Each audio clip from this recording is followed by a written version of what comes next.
Buongiorno! Welcome to part 4 of introducing these players for emulating Messi. This Football Manager 2016 series where we're following the careers of some of you guys that I have made on the Football Manager editor. So far we've introduced 3/4 of the players in the series. And this part 4, is the last part of introducing the players. So if you haven't watched the first 3 parts, there's a link to the playlist in the description below. Check that out so you can watch all of those first. Today is the last chance for you to be in the series. Some of you already know you haven't been selected because of the position that you are in. But if you're a defender, you're probably waiting with bated breath. Is that correct? I think that makes sense, to see if you're in this series. Or goalkeeper as well. There's a few goalkeepers in this, which is always good to see. Please smash the like button if you're enjoying this series so far. I haven't done much yet, but that'd be much appreciated if you can show your support. The next video will be where I've holidayed until we're 18 years old and hopefully managed to get our first club. So keep an eye out for that in the next couple of days or so. So let's introduce the defenders and the goalkeepers then, starting with Geordie Fence's Terrified. What a name he is, and he's actually gone for Kyrgyzstan, I think that's how it's pronounced, as his nationality. He also selected Kazakhstan as another nationality, and we've also put Gibraltar in there as well. Can play left wing back or right wing back, so he's quite trapped in the fact that he can only play in certain formations, certain systems, although he might be trained up as a fullback over time. We shall see. He looks good though, good crossing, dribbling, tackling, acceleration. Then one of my favourite names in the series, Junior Scorpio from Ghana, who can play left back or left wing. He's got good crossing, passing, flair, leadership, pace and agility. Not particularly strong defensively. He's quite good for a 17-year-old to have 12 on tackling. It's not bad, I guess. There's some top class left backs that don't have 12 on tackling, but you can see him turning into a winger rather than a fullback. But I guess we'll find out. We'll see what he turns into, won't we? Next we've got Ben Kearney, another English guy. We've got quite a few Englishmen in this. We're going to have a very strong English team going forwards, and they probably should and will win World Cups during this series because of that fact. So Ben Kearney is very good at free kicks, marking, tackling, and very good physically. 18 strength, stamina, pace, natural fitness and acceleration for his age is exceptional. And he can play right wing, right midfield or right wing. But I would definitely play him as a right back because of the physical aspect to his game, and he's not so good at dribbling or crossing, but very good defensively. Daniel Tulip is next, a left back or left midfield, good crossing and dribbling, okay defensively, but he's elected to go for the more attacking options. 20 on composure as well, which is a bit random. I forgot to say he's from Northern Ireland as well. Now this is one of my favourites because Jeremy Corbyn, the thing I really like about this Jeremy Corbyn character is he can only play on the left. He can play left back, left wing back, left midfield and left wing, which is just brilliant. So that's well done to whoever decided to go for him. We then have an Icelandic, Haraldur Orn Haraldsson. Great name.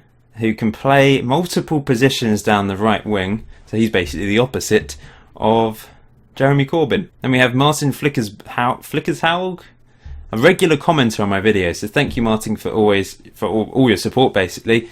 Sorry if I've pronounced your last name wrong, I probably have. But you can play left back or left wing back. Good crossing, good tackling. That's what you need from a wing back type player. Very good pace as well to get down that left wing. A modern fullback.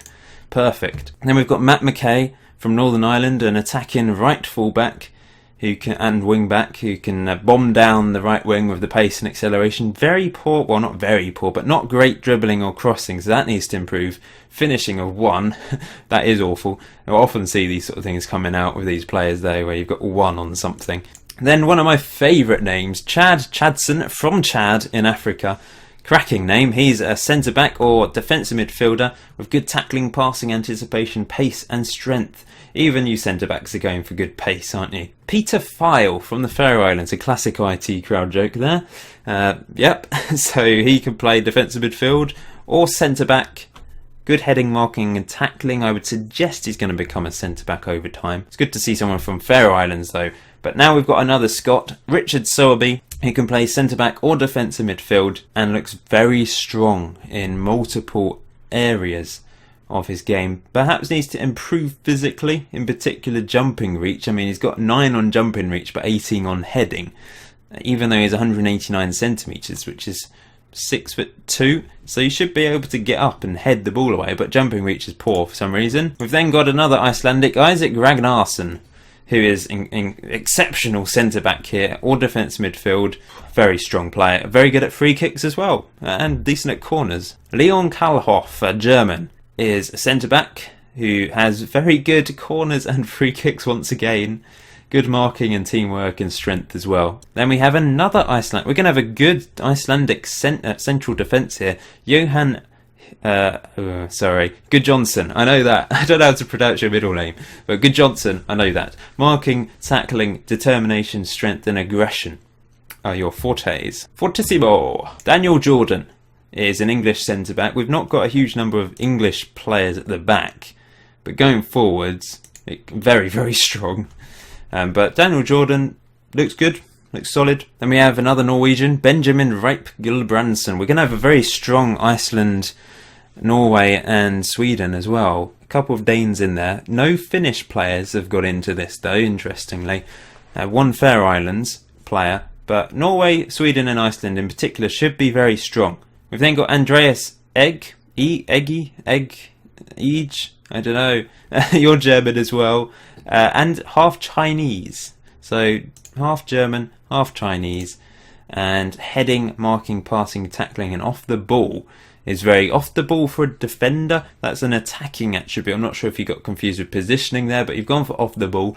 And oh well, if you get up there in front of goal, maybe you score a few goals if you can sort out your finishing and composure. You'll be in the right position in attacking positions, but you won't actually be able to finish off those opportunities. Now, George Dobson is actually a real life player. I know he plays for West Ham youth team, came from Arsenal. But anyway, this George Dobson is Andorran and can play left back or central midfield. Very good set piece taker and long throws. Well, very good set piece taker. Corners, free kicks, long throws, penalty taken. Very good. We then have a Sri Lankan, Ranil Surya, who can play left back, but has good dribbling, technique, work rate, flair, bravery. Interesting attributes, but you're also very good at other things as well, because you've got 14 on a lot of things, so you should turn into a quality player, even if you have chosen your top 5 to be rather strange choices for a left back. I can see the bottom of the list now, so you'll be able to see the bottom of the list. Paul Saunders is another left back, an Australian left back this time, very good physically apart from strength. Finishing is 20 for a left back as well, so you're going to get up there and score some goals. Simon Wakefield, an English right back or centre back, looks good, solid, nothing special, but you know, standard sort of player in this series that should do very well. Boris Tomitsin from Bulgaria, a right back or centre back, 20 on a few things, 20 on long shots and dribbling for a centre back. Although perhaps right back will be the player, the position that he's decides to go with, considering his pace and acceleration and dribbling. Then we have Kennedy Ruddy, a San Marino player. It's good to have a San Marino player in there. He can play anywhere in the back three, if only San Marino could clone him. So he could play all 3 positions at the same time. Then they'd actually have a chance of doing something useful. Quite simply, Jackson from Northern Ireland, who can play left or right back and has good crossing and tackling, which is probably the two. Crossing, dribbling and tackling are probably the 3 most common attributes you guys pick when you're a left or right back. It's interesting that. Then it's probably pace. Alex Grandage from Cyprus. I think you're half English as well. And you can play multiple positions. Right back, right midfield, central midfield, defensive midfield. You know, passing, tackling, technique, vision and composure you're very good at. Then we have Callum Bacon from Scotland, who can play right back, tackling of 20 on and determination, positioning, work rate and stamina as well. And we've got the goalkeepers. So we're near the end, guys. Mark Paul is the first goalkeeper, an English goalkeeper, who looks pretty good. Only got 1 on passing and penalty taken, which doesn't matter hugely, I guess. Eccentricity and communication are quite low, but That's not always a bad thing to have low eccentricity. We've actually got 2 English goalkeepers and 2 American goalkeepers, as it happens, so there's going to be a battle for the number 1 jersey. It's quite good in a way. You guys probably selected those players, probably kicking yourself thinking, oh, I've selected a goalkeeper, I'm going to be the only goalkeeper for this nation and get 150 caps. But at the same time, for the rest of us, it's going to be interesting to see to watch the battles between those 2 goalkeepers. Who will end up being the number 1? We'll find out. Dave Fubara is a Nigerian goalkeeper. We've got a couple of Nigerians in the series. And Max Springer is another English goalkeeper. Does he look better than Mark Paul? I would suggest so at this stage. I could just look at the potential ability, but I don't want to ruin it for myself or for you. In fact, Max Springer has 150 current ability at the moment anyway, so the likelihood is he will be the better one. He's got 150 because he pledged via Patreon either $5 or $10. So thank you very much for that, Max. We've then got an American goalkeeper, Nick Hoover. Great name. Gonna be cleaning up at the back. Then we have Miguel Hernandez, a Mexican goalkeeper. Very good handling. No, not handling. Yeah, handling, first touch and reflexes. And agility and positioning as well. And then we've got Kieran Burke, an Irish goalkeeper. Exceptional aerial reach, kicking, one-on-ones, reflexes and anticipation.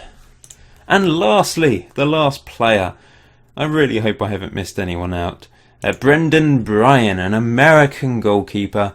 So he's going to be battling for the number 1 jersey with Nick Hoover. Although Nick Hoover's got 125 current. And actually Brendan Bryan also has 125 current ability as well. So that's going to be more of an even battle between those 2. If you didn't find yourself, basically you're not in the series unless you did pledge.